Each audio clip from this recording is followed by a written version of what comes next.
मंचावरील सर्वसामान्य सभाबांधव,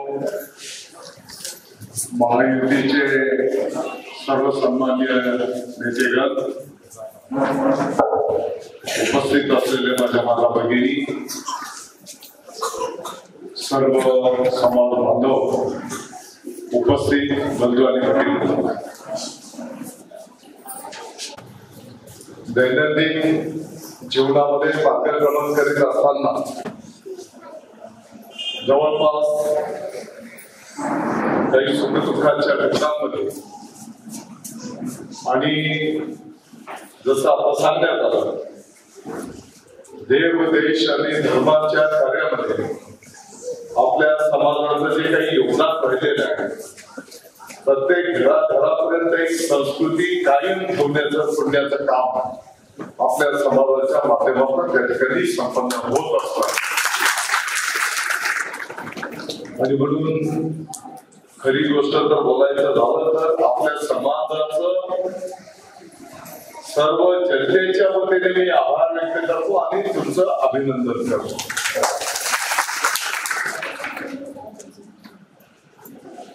आपण बघितलं असेल की या 2.5 वर्षाच्या महायुतीच्या सरकारच्या कालावधीमध्ये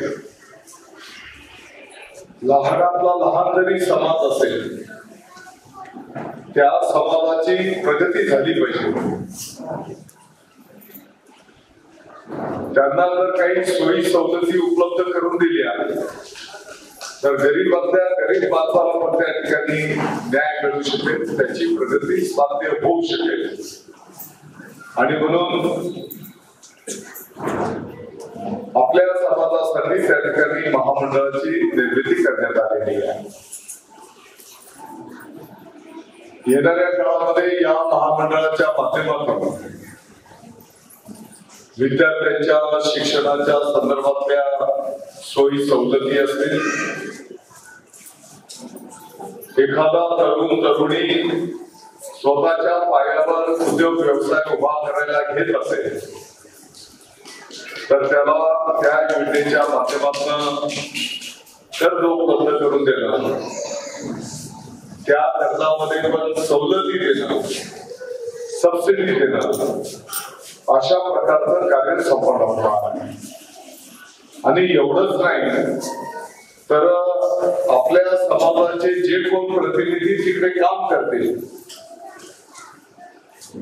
त्यांच्या सूचना घेऊन आणखी काय काय आधी अडचणी आहे, काय केलं तर तो प्रश्न सुटणार आहे, त्याच्यातनं मार्ग निघणार आहे, या पद्धतीने चर्चा विनिमय करून त्याच्यातनं मार्गक्रमण केलं जात आहे.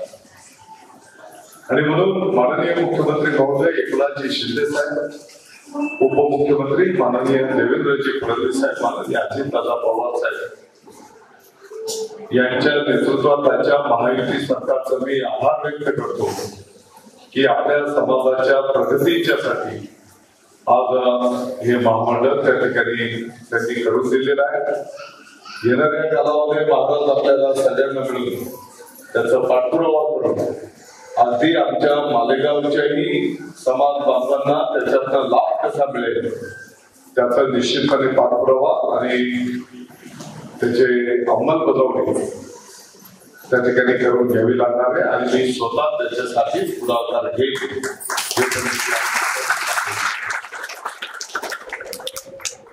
या निवडणुकीला सामोरं जात असताना जी काही विकास कामं आपल्या मालेगावसाठी संपन्न झाली, काही कामं प्रगतीपथावर आहेत आणि भविष्यामध्ये काही कामं आपल्याला पुढे न्यायची आहेत, हा अजेंडा घेऊन आम्ही जनतेमध्ये जात आहोत.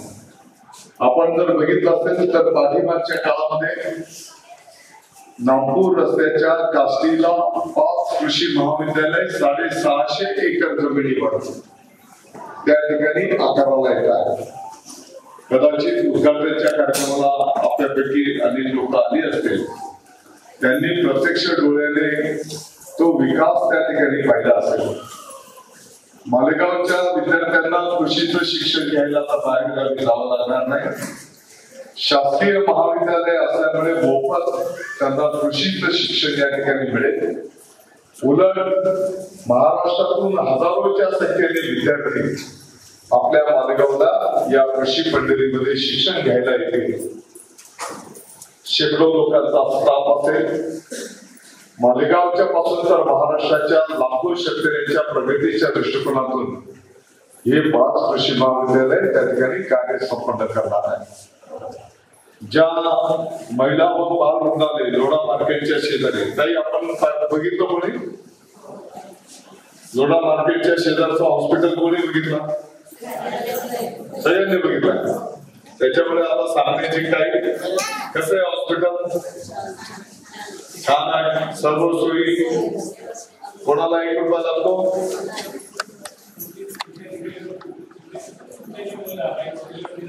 तिथे 1 रुपया लागला. माझी माहिती आहे, म्हणजे मागच्या 18 तारखेला उद्घाटन झालं. आता तिथं महिला डिलिव्हरीचा आकडा 1000 पर्यंत जातो. याचा अर्थ किती गोरगरिबांचे पैसे वाचण्याचं पुण्याचं काम त्या हॉस्पिटलच्या माध्यमातून संपन्न झालेलं आहे. मालेगावमध्ये जी विकास कामं चालू आहेत ती तुमच्या समोर आहे. आणि राज्य सरकारने अनेक चांगल्या योजना केल्या. 1 रुपयामध्ये पीक विमा योजना शेतकऱ्यांच्यासाठी 164 कोटी रुपये नुकसान भरपाई संपूर्ण तालुक्याच्या शेतकऱ्यांना मिळालेली आहे. मुख्यमंत्री माझी लाडकी बहीण योजना, प्रत्येक बहिणीच्या खात्यावर प्रत्येक महिन्याला 1500 रुपये.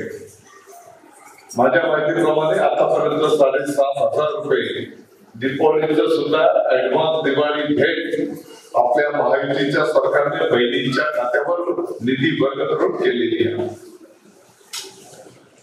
काही विरोधी पक्षाचे लोक कोर्टात गेले होते. ही योजना बंद झाली पाहिजे. टीव्हीवर बातम्यांमध्ये तुम्ही बघितलं असेल, कोर्टाने त्याला स्टे दिला नाही, उलट सांगितलं की चांगली योजना आहे. आता बोलतात 1500 ने काय होत आहे. जेव्हा त्यांच्या हातात सत्ता होती तेव्हा 1 रुपया बहिणींना दिला नाही.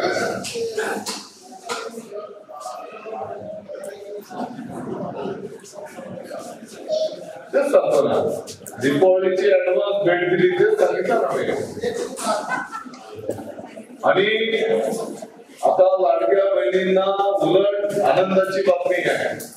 हे 1500 रुपये आता आपल्या सरकारने 2100 रुपये करण्याचा निर्णय घेतला.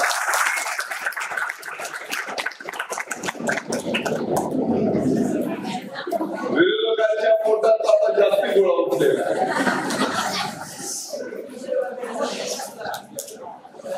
65 वर्षाच्या वरचे आमचे वृद्ध आई वडील असतील, दिव्यांग व्यक्ती असतील, विधवा भगिनी असतील, आपल्याला सगळ्यांना सांगायला मला आनंद होतो. आपल्या कार्यकर्त्यांनी जीवाचं दान केलं. आज मालेगाव शहर आणि तालुका मिळून 71,000 लोकांचे पगार चालू आहेत. 71,000. संजय गांधी निराधार योजना 1500 रुपये श्रावण बाळ. त्या लाभार्थ्यांना पण आपल्या सरकारने आनंदाची बातमी दिलेली आहे. ते 1500 रुपयाचा पगार आता 2100 रुपये करण्याचा निर्णय आपल्या सरकारने घेतला. आणि म्हणून एक ना अनेक चांगल्या योजना या महाराष्ट्राच्या विकासासाठी त्या ठिकाणी संपन्न होत आहे. परवा आदरणीय पंतप्रधान नरेंद्र मोदी साहेब धुळ्याला आले आणि त्या धुळ्याच्या सभेमध्ये पंतप्रधान महोदयांनी अभिमानाने सांगितलं की आपलं महाराष्ट्र इतकं गतिमान विकासाला निघालेलं आहे की संपूर्ण भारतामध्ये परदेशी जी गुंतवणूक होते त्या गुंतवणुकीचं 50% गुंतवणूक फक्त आपल्या महाराष्ट्रामध्ये. जेव्हापाशी गुंतवणूक एवढ्या मोठ्या प्रमाणात होते, याचा अर्थ त्या राज्याचा विकास, त्या राज्याचं डेव्हलपमेंट इन्फ्रास्ट्रक्चर इतक्या मोठ्या प्रमाणात गतिमान पद्धतीने होत आहे. जो इन्व्हेस्टमेंट करतो, प्रत्येक जण छोटा असू दे का मोठा असू दे, तो पाहतो की तिथली संस्कृती काय, तिथं वातावरण कसं आहे, सेफ आहे का, त्याचा प्रकल्प यशस्वी होईल का, या सर्व गोष्टी बघून कोण पण इन्व्हेस्टमेंट करत असतो. आणि म्हणून संपूर्ण महाराष्ट्रामध्ये अतिशय आनंदाचं वातावरण त्या ठिकाणी होत आहे. मालेगावचा जिथपर्यंत विषय आहे, तर आपण काळजी करू नका. चाळीसगाव फाट्यावरच्या आपण MIDC साठी आपण चांगलं स्कोप तिकडे दिलेला आहे. आणि अजून रावळगावच्या MIDC मध्ये 863 एकर जमिनीवर जर कोणाला कधी तासाभराचा वेळ असला तर अजून पासून स्थापनाला जाताना 863 एकर जमिनीवर MIDC आपल्या आकाराला जाते आहे. 5-7 कारखाने सुरू झाले. पाण्याचा, विजेचा थोडासा प्रॉब्लेम होता, ते पण प्रश्न आता सुटलेले आहेत. पाण्याची पण व्यवस्था, त्याचा तलाव मोठा, त्याचं काम प्रगतीपथावर आहे. ABCDचं सबस्टेशनचं काम प्रगतीपथावर आहे. आणि म्हणून मला विश्वास आहे की येणाऱ्या 1-1.5 वर्षामध्ये किमान 50-100 कारखाने तिथे सुरू होतील आणि लोकांच्या हातांना काम त्या ठिकाणी निश्चितपणे मिळेल, हा विश्वास या बैठकीच्या निमित्ताने.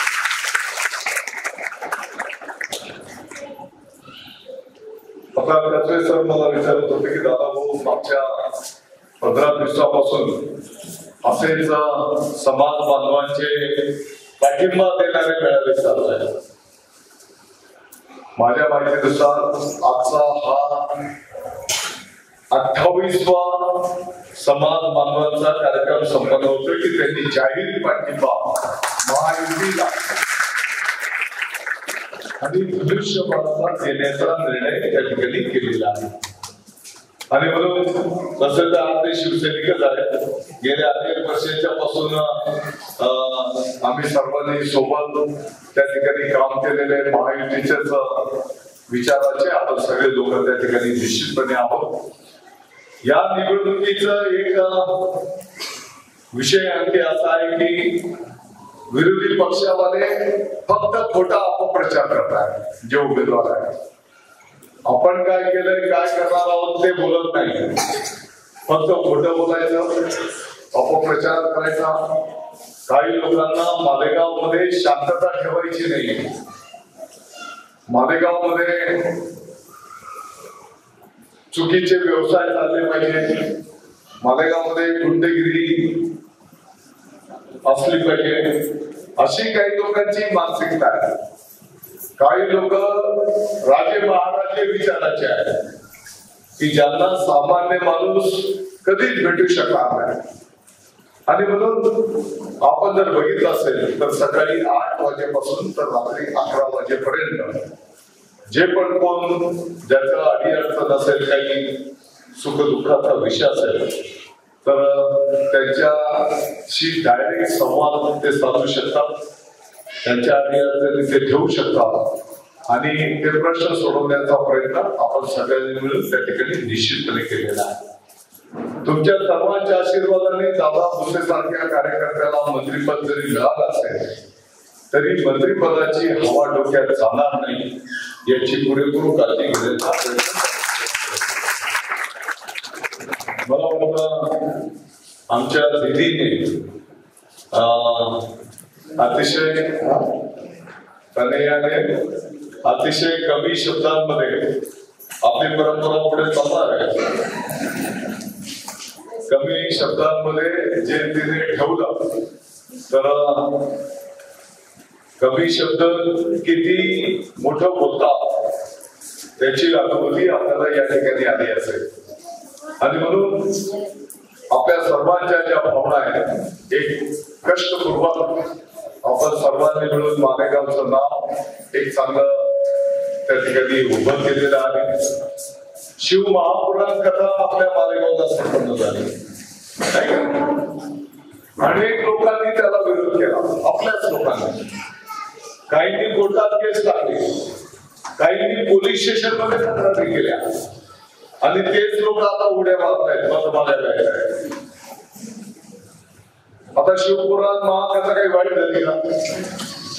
आपण सर्वजण कोण कोण होतं शिवमहापुराण करायला? आपण सगळेजण होतो, काय काय. उलट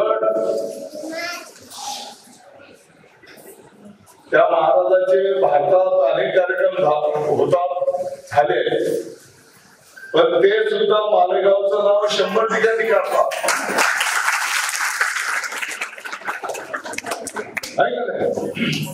इतर कथांमध्ये पण ते मालेगावचं नाव काढतात. एवढं चांगलं नियोजन सगळ्या मालेगावकरांनी केलं.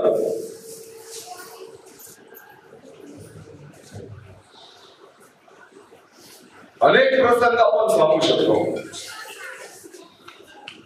जे हजारो बंधू भगिनी मालेगावचे बाहेरगावचे जे असायचे वाचतायत, त्यांना जे भोजन वाढण्यासाठी नंबर लागायचे आपल्या घराच्या जवळ होते, ते तर ठीक आहे, परंतु ते भोजन केलेले जे ताट जे भांडे असते ते स्वच्छ करायला अतिशय आमच्या या माता भगिनी म्हणजे त्यांचे नंबर लागायचे की आम्हाला एक सेवा करायची संधी द्या. ही आपली मालेगावची संस्कृती आहे, ही संस्कृती आहे आपल्या मालेगावची. आणि त्याच्यामुळे त्या महाराजांचे लाखोच्या संख्येने अनेक ठिकाणी कार्यक्रम होतात, परंतु मालेगाव मध्ये 2-5 लाख सगळ्या भागातनं जे काही कथा श्रवण करायला यायचे, कुठे काही कीर्तपर्यंत झालं का? कुठे टाचणी तरी पडली का? एवढं छान नियोजन. मग महाराजांसारखे हे सगळे पदाधिकारी तिकडे असायचे, त्यांनी नेतृत्व केलं, आम्ही तर पाठीमागे राहिलो. आणि म्हणून बारीक बारीक गोष्टीतून आपण आपल्या मालेगावचं नाव मोठं केलेलं आहे. अनेक विकास कामं मंजूर झालेली आहेत, काही पूर्ण झाली, काही प्रगतीपथावर आहे. तुम्हाला एकच गोष्ट सांगतो, या 2024-25 मध्ये आता तर 50% आपल्या मालेगावचं चित्र बदललेलं आहे, हे मान्य आहे की नाही? पूर्वीचं मालेगाव आणि आताचं मालेगाव 50% बदल झालाय. माझ्या माहितीनुसार हा 50% आहे, आणि जी कामं मंजूर केलेली आहे ती कामं पाहिल्याच्या नंतर 70-75% पर्यंत आपण त्या ठिकाणी जाणार आहोत. एवढ्या 6 महिन्यामध्ये मालेगावच्या विकासाचं चित्र तुम्हाला बदललेलं दिसेल. कारण मागचे 3-4 महिने पावसाळ्यात गेले, पावसाळ्यात काही कामं आपण करू शकत नाही, आणि म्हणून ती कामं थांबलेली होती. निश्चितपणे येणाऱ्या काळामध्ये ती सर्व कामं मार्गी लागतील, आणि एक विकसित मालेगाव आपल्या सर्वांच्या सहकार्याने, आपल्या सर्वांच्या आशीर्वादाने त्या ठिकाणी आपल्याला त्या ठिकाणी दिसेल, एवढाच विश्वास मी आपल्याला देऊ इच्छितो. भविष्यामध्ये आपल्या मालेगाव तालुक्याला नारळाचं पाणी आणणं, मालेगाव जिल्ह्याची निर्मिती करणं, शेतकऱ्यांची प्रगती साध्य करणं, आणि त्याच्यासोबतच रोजगार निर्मिती हा आपला भविष्याचा अजेंडा त्या ठिकाणी असणार आहे. आणि त्या अजेंड्यावर आम्ही सर्व पदाधिकारी त्या ठिकाणी काम करणार आहोत, आणि सर्वांच्या मार्गदर्शनाखाली आपण त्या ठिकाणी पुढे जाणार आहोत. एवढंच मी या निमित्ताने सांगतो. परत एकदा आपल्या सर्व समाज बांधवांचा मी आभार व्यक्त करतो, आपल्या सर्वांना शुभेच्छा देतो. तसंही तुम्ही देवाचंच कार्य नेहमी करत असतात, त्याच्यामुळे देवाचे आशीर्वादच आपल्या सर्व समाज बांधवांना त्या ठिकाणी आहेत. आपल्या सर्वांचा धन्यवाद. जय हिंद, जय महाराष्ट्र.